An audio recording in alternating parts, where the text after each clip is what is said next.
छाँव नहीं और धूप कड़ी हो सकती है, पर छोटी छोटी कोशिशें बड़ी हो सकती हैं। मिलकर चलें सब साथ तो क्या बात है, मंजिल खुद आकर सामने खड़ी हो सकती है। छोटी छोटी कोशिशें बड़ी हो सकती हैं।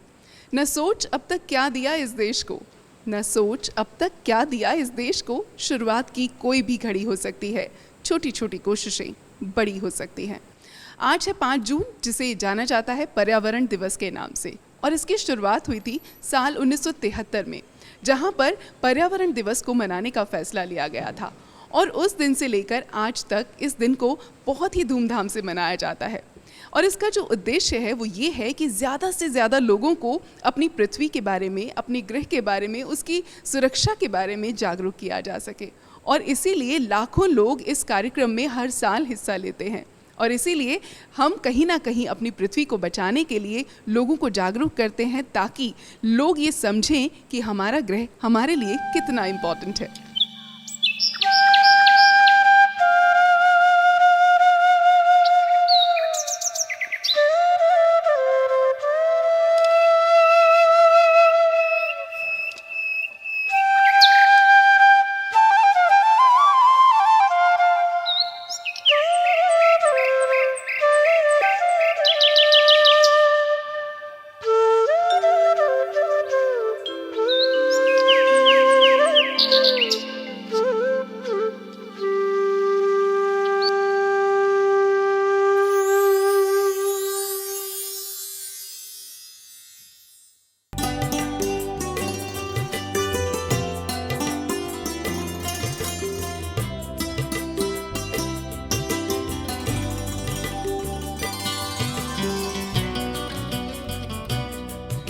ये बहुत ज़रूरी है कि अपने पर्यावरण को सुरक्षित रखने के लिए, उसे खूबसूरत बनाने के लिए हम सब जिम्मेदार बने। हम सबको ये पता हो कि हम अपने पर्यावरण को कैसे खूबसूरत बना सकते हैं, कैसे उसका भविष्य सुनिश्चित कर सकते हैं। और इसीलिए ये ज़रूरी है कि हर इंसान इसके प्रति जागरूक हो, वो ये जाने कि किस तरह से हमारे जीवन में पेड़ों का महत्व है, पर्यावरण का महत्व है, और इसी तरह से हम सब मिलकर अपने भविष्य को सुनिश्चित कर सकते हैं। और भविष्य न सिर्फ हमारे हाथों में है, बल्कि आने वाले उन बच्चों के हाथ में भी है, जो इस दुनिया को, इस देश को बहुत आगे ले जाने वाले हैं। आज हम आ पहुंचे हैं नेशनल साइंस सेंटर में। शुरुआत करते हैं धड़कन दिल्ली की, आज इसी जगह से जहां पर चल रहा है बच्चों के लिए एक समर कैंप। और इस कैंप में बच्चे न सिर्फ बहुत कुछ सीख रहे हैं, बल्कि उनके साथ साथ उनके पेरेंट्स को भी यहाँ पर वर्कशॉप्स दी जा रही हैं।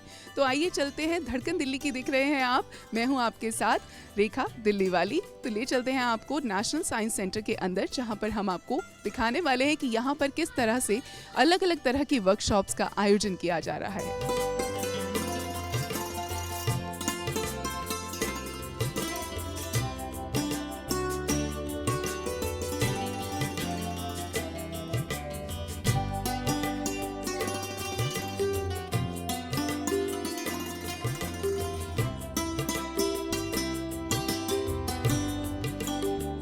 कहते हैं हमारा खान पान बहुत हद तक ये डिसाइड करता है कि हमारी सेहत कैसी होगी। जैसा हम खाते हैं वैसी ही हमारी सेहत होती है।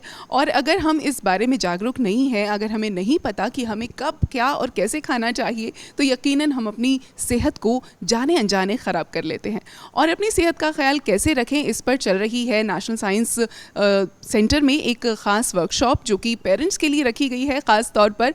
इसी पर बात करने के लिए मेरे साथ यहाँ पर मौजूद हैं डॉक्टर निशी अरोड़ा, जो यहाँ पर पेरेंट्स को ये बता रही हैं कि कैसे अपनी सेहत का ख्याल रखा जाए, कैसे अपने खान पान को सुधारा जाए। तो मैं निशी अरोड़ा जी आपसे ये जानना चाहूँगी कि जैसे कि यहाँ पे आपने पेरेंट्स को देखा, बहुत सारे पेरेंट्स हैं, सबको अलग अलग तरह के एनवायरनमेंट में अलग अलग चीज़ों को खाने की आदत होती है। किस तरह से अलग अलग स्टेट्स जो हैं वो अपने खान पान पर असर डालती हैं? मतलब अगर हम दिल्ली में रहते हैं तो हमारा खान पान कैसा हो, अगर किसी और स्टेट में रहते हैं तो कैसा हो, ये कितना ज़्यादा निर्भर करता है हमारे खान पान की आदतों से, हमारी सेहत पर क्या असर होता है? बेसिकली हम जो हमारी ये जो बॉडी बनी हुई है, इसका जो फर्स्ट काम है वो यही है खाना। क्योंकि हम सबसे पहले किसी से भी पूछते हैं तो हम उससे पूछते हैं क्या आप पियोगे, क्या खाओगे, क्या खाएं क्या ना खाएं। आयुर्वेद वालों के पास भी सबसे ज़्यादा यही पूछा जाता है कि क्या खाएं, हमने आपकी मेडिसिन तो ले ली लेकिन आप परहेज़ बताओ क्या होता है, क्या खाएं क्या ना खाएं। तो यहाँ पे मैं ये बताना चाहती हूँ कि जो हमारा खान पान है वो बहुत सारी चीज़ों के ऊपर डिपेंड करता है। बेसिकली सबसे पहले तो डिपेंड करता है कि मेरी बॉडी कंस्टिट्यूशन क्या है, क्योंकि आयुर्वेद में वात पित्त कफ के ऊपर डिपेंड करता है। हमारी जितनी भी फिजियोलॉजी है वो सब वात पित्त कफ पे डिपेंड कर रही है। तो हमारी बॉडी में क्या चीज़ ज़्यादा है, वात ज़्यादा है, पित्त ज़्यादा है, कफ ज़्यादा है, या दोनों ऐसे अमलगम में होता ही है, सबका वो मिला जुला ही होते हैं। हम एकदम से तो नहीं होते यूनिकली, लेकिन बहुत सारे ट्रेट्स होते हैं जो हमारे अंदर बॉडी में होते हैं। तो सबसे पहले मुझे ये पता होना चाहिए कि मेरी बॉडी की कंस्टिट्यूशन क्या है। उसमें हम जो वैद्य होता है या जो हम आयुर्वेद के लोग हैं वो हेल्प करते हैं कि कुछ फीचर्स होते हैं जिससे ये पता चल जाता है। तो वो भी एक इम्पॉर्टेंट बात है। फिर मेरी एज क्या है, मेरी एज क्या है, यानी मैं बच्चा हूँ, युवा हूँ, बूढ़ा हूँ, क्या हूँ, उसके हिसाब से मुझे क्या खाना चाहिए ये पता होना चाहिए। देन तीसरी बात ये है कि ये इस समय क्लाइमेट, इस समय क्या सीज़न क्या चल रहा है, कि ये सर्दी चल रही है, गर्मी चल रही है, बारिश चल रही है, क्या चल रही है, उसमें भी क्या खाना चाहिए क्या नहीं खाना चाहिए, इसके बारे में भी हमें स्पेसिफिक होना पड़ेगा, तभी हम कर सकते हैं। तो जैसा कि डॉक्टर निशी अरोड़ा ने बताया कि हमारी बनाने की आदतें, खाने को हम किस तरह से प्रिपेयर करते हैं, वो बहुत ज़्यादा डिपेंड करता है कि हमारी सेहत पर उसका कैसा असर होगा। यहाँ पर बहुत सारे पेरेंट्स भी मौजूद हैं और मैं चाहूँगी कि मैं उनसे भी बात करूँ। तो मैम, मैं आपसे जानना चाहूँगी, इस वर्कशॉप का आपको क्या लगता है, कितना बेनिफिट आपको मिलने वाला है? आपकी डाइट की जो हैबिट्स हैं अभी तक, उनमें कितना इम्प्रूवमेंट होगा इस वर्कशॉप के बाद? Definitely this workshop is very useful to us. And first of all तो टाइम बहुत अच्छे से यूटिलाइज हो रहा है, एंड सेकेंडली जो मैम ने आज नॉलेज दिया, it is very useful for our diet. Ma'am ने जैसे बोला है कि फूड को आप सिंप्लीफाई करके खाइए, तो simple living and high thinking, मैं उसी से ही रिलेट कर रही हूँ इसे, और मुझे लग रहा है कि मैम की जो टिप्स हैं would be very useful to us. मेरा पोता यहाँ क्लासेस करने के लिए आया हुआ है, और हमें भी इस आहार पे आज जो गोष्ठी हो रही है, इस गोष्ठी पे आज आहार पे मैडम निशी अरोड़ा ने हमें प्रकाश डाला। मैं इससे सहमत हूँ कि हमारा भोजन जो है वो सात्विक होना चाहिए। इस सात्विक भोजन जो है हमारे ऋतु को देखते हुए, क्लाइमेट को देखते हुए हम सात्विक भोजन की तरफ ही जाएं। मैं अपने बच्चे को यहाँ नेशनल साइंस सेंटर में लेके आया हूँ वर्कशॉप के लिए, और जैसा कि आप लोग जानते हैं कि डॉक्टर निशी अरोड़ा मैडम ने हमें जो है आज जितना भी खाने के बारे में जो हमें बताया कि हमारा खान पान जो है वो कैसा होना चाहिए, इससे हमें पूरा एज ए पेरेंट सभी को हमें बहुत फ़ायदा हुआ है। उन्होंने जो हमें टिप्स दिए हैं कि भाई गर्मी में जो है दही नहीं खाना चाहिए, लस्सी लेना चाहिए, छाछ लेना चाहिए। कुछ चीज़ें उन्होंने बताई हैं कि भाई जैसे मैंगो शेक नहीं लेना चाहिए, उसकी कारण भी बताए उन्होंने हमें, तो हम उनसे सहमत हैं। मैं उससे बिल्कुल सहमत हूं जो उन्होंने कारण भी हमें दिए हैं, और साथ में हमें ये बताया है कि हमारा जो शरीर है जो पंचभूत से जो निर्मित है, उसमें हमें क्या क्या चीज़ें हमें करनी चाहिए, क्या चीज़ हमें नहीं करनी चाहिए। तो सर, आज जिस तरह से यहाँ पर ये वर्कशॉप चल रही है, जिस तरह इतने सारे बच्चों ने यहाँ पार्टिसिपेट किया है, आपका क्या मोटिव रहता है बच्चों को? एग्जैक्टली आप क्या यहाँ पर परोसना चाहते हैं, क्या शिक्षा देना चाहते हैं, क्या पर्पस था इस वर्कशॉप का? देखिए, ये नेशनल साइंस सेंटर का हर साल का एक कार्यक्रम है जिसमें जो गर्मियों की छुट्टियां होती हैं उसमें हम बच्चों को उन्हीं के करिकुलम में जो वो पढ़ते हैं स्कूल में, उससे ही रिलेटेड उनके ही टॉपिक्स को यहाँ पर हम हैंड्स ऑन सेशंस करवाते हैं। यानी कि बच्चा सुबह 10:30 बजे से करीब 1:30 बजे तक कुछ एक अपने हाथ से बनाता है। चाहे अगर वो छोटी क्लास के बच्चे तो वो पेरिस्कोप बनाएंगे, या वो कोई लेविटेशन का एक मॉडल बनाएंगे। जो एस्ट्रोनॉमी में इच्छा रखते हैं वो एक सनडायल बनाएंगे। जो बायोटेक्नोलॉजी में इच्छा रखते हैं वो डीएनए को जानना, उसको देखना, उसको अपना ही डीएनए देखना, जो उसको मतलब लैब में पूरा काम हाथ से करते हैं और खुद इंस्ट्रूमेंट को हैंडल करते हैं। ऐसे इलेक्ट्रॉनिक्स के जो बच्चे हैं वो एडिनो बोर्ड्स में या नए नए जो सर्किट्स कैसे बनाए जा सकते हैं, ये उस पर काम करते हैं। तो कहने का मतलब है कि उनको जो उनके आसपास में करिकुलम में सिखाया जाता है, उसी चीज़ को हम एक्सपेरिमेंट्स के थ्रू और उनके हाथों में खुद औजार देके वो उसको बनाते तो उनके जो कंसेप्ट है और ज़्यादा क्लियर होते हैं।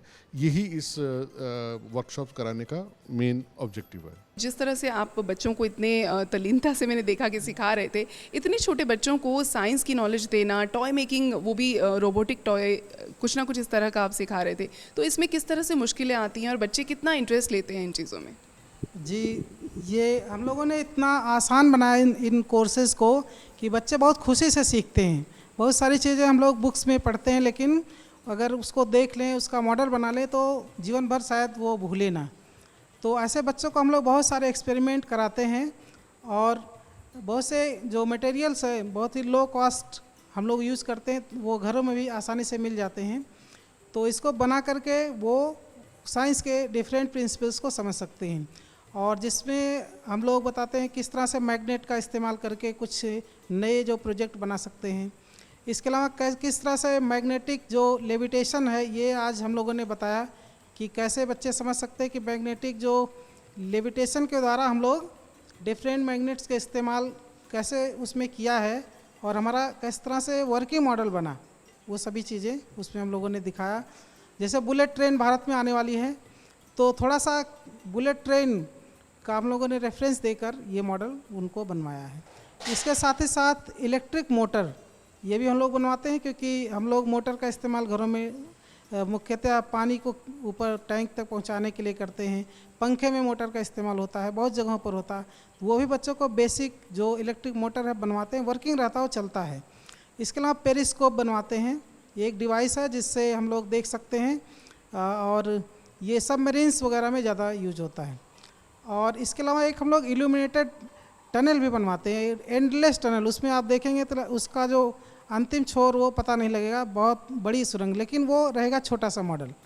तो हम लोग जैसे एलईडी लाइट है, 2 वे मिरर्स है, 1 वे मिरर्स, इन सब का इस्तेमाल करके बनाते हैं, और बच्चे इतने खुश हो जाते हैं कि वो लगभग हर साल हमारी जो एक्टिविटीज़ है इसमें भाग लेने के लिए आते हैं, और साथ ही साथ अपने पेरेंट्स को लेकर साइंस सेंटर को विजिट करने बार बार यहाँ पर आया करते हैं। तो यहाँ पर बहुत सारे बच्चों ने, बहुत सारे पेरेंट्स ने न जाने कितना कुछ सीखा और कितनी ही वर्कशॉप्स अटेंड की। अगर आप भी इसका हिस्सा बनना चाहते हैं तो नेशनल साइंस सेंटर का रुख कर सकते हैं।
और इसको नॉर्थ पॉइंट कर देंगे। जब ये नॉर्थ पे पॉइंट होगा तो ईस्ट कौन सा होगा, मेरा राइट हैंड साइड या लेफ्ट हैंड साइड?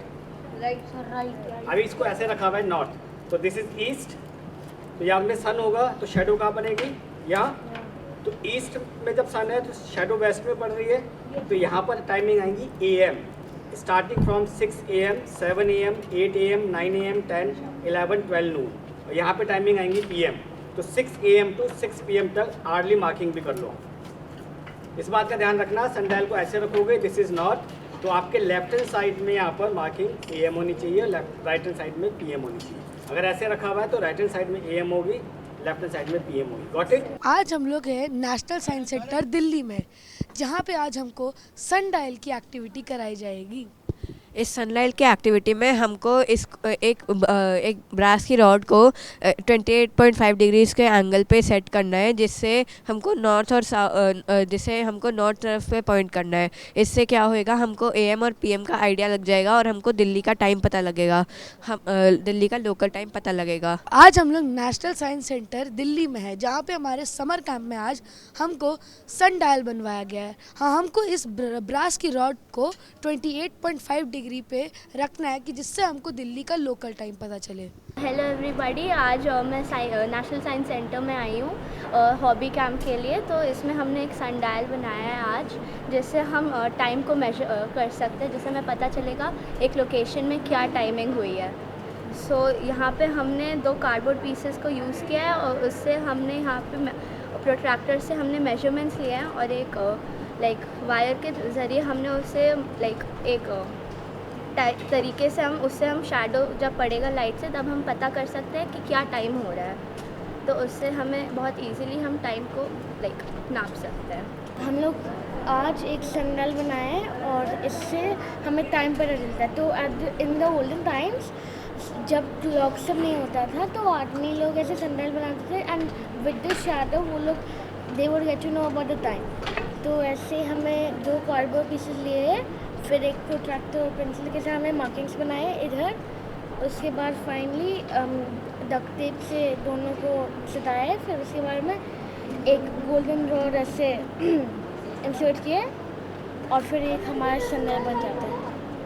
तो ये एक लेविटेटिंग पेंसिल है। हमने वुडन के पीसेस को जोड़ के ऊपर 2 मैग्नेट्स लगाए और पेंसिल पे एक मैग्नेट लगाया है, तो वो मैग्नेटिक फील्ड जो है वो दोनों पे अटैच होके पेंसिल को लेविटेट कर रही है। तो ये जो प्रॉपर्टी है इसको हम बोलते हैं attraction and repulsion of magnets. तो ये जो मैग्नेट्स है नॉर्थ एंड साउथ पोल, तो this works on north repel each other and north and south attract each other. तो ये जो पेंसिल है वो इसी प्रॉपर्टी पे काम कर रही है और लेविटेट कर रही है।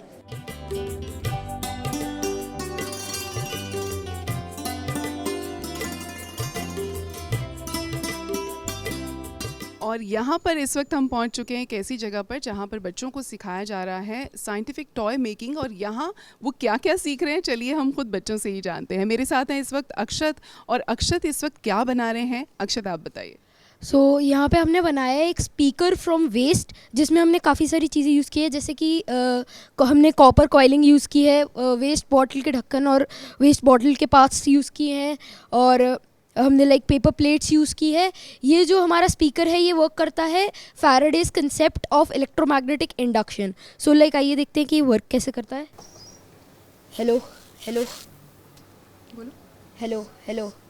मैं इसमें देख पा रही हूँ कि बहुत अच्छा वाइब्रेशन भी है, मतलब काफ़ी लाउड साउंड मुझे लगता है इसमें आएगी जब हम कहीं खुले में इसको देखेंगे ना। अभी फिर भी इसके मैग्नेट्स जो हैं उनकी ज़्यादा स्ट्रेंथ वाले मैग्नेट्स यूज़ नहीं किए गए। जब इनमें ज़्यादा स्ट्रेंथ के मैग्नेट्स यूज़ किए जाएंगे तो ये ईजिली और ज़्यादा साउंड ले सकते हैं। तो कैसा लग रहा है आपको ये वर्कशॉप में आके और यहाँ पर इतना कुछ सीखने के बाद? बहुत अच्छा लग रहा है और वर्थ इट लग रहा है कि वर्कशॉप में हम आए। हमारी जो वेकेशंस है वो एक तरह से एक अच्छे काम में यूटिलाइज हो रही हैं। Very good. तो अक्षत, आप क्या बनना क्या चाहते हो आगे अपनी लाइफ में, क्या करना चाहते हो? कोई ड्रीम देखा आपने? यस, जब मैं बड़ा हूँ तो मेरा मन है कि मैं एक कॉस्मोलॉजिस्ट बन पाऊँ। क्या बात है। मतलब मैंने अपनी उम्र में शायद इस एज में ऐसे बड़े बड़े वर्ड्स सुने भी ना हो, लेकिन आज का ये भविष्य जो आगे जाकर न जाने क्या कुछ नया करने वाला है। आप खुद देख सकते हैं कि बच्चे कितने ज़्यादा एनर्जेटिक हैं और कितना कुछ नया सीख रहे हैं। सचमुच यहाँ आकर मुझे भी बहुत कुछ सीखने को मिला। You will be getting the button. Just drag and drop it onto your mobile screen. Okay. Once you get the button onto your screen, at right hand side you will be getting the properties for aligning the button. Just instead of making it to the left alignment or right alignment, make it as vertical center and vertical horizontal center. So you would be getting the button at the center. पर्यावरण स्वच्छ तो मनुष्य स्वस्थ, इस उम्मीद के साथ कि आप अपने पर्यावरण को स्वच्छ रखेंगे और हमेशा ऐसे ही स्वस्थ रहेंगे। मैं रेखा दिल्ली वाली लेती हूँ आज के लिए आपसे विदा। फिर किसी रोज़ दिल्ली की धड़कन में मिलूंगी आपसे, लेकिन आज के लिए चलते चलते आपको देती हूँ पर्यावरण दिवस की ढेर सारी शुभकामनाएं। देखते रहिए धड़कन दिल्ली की।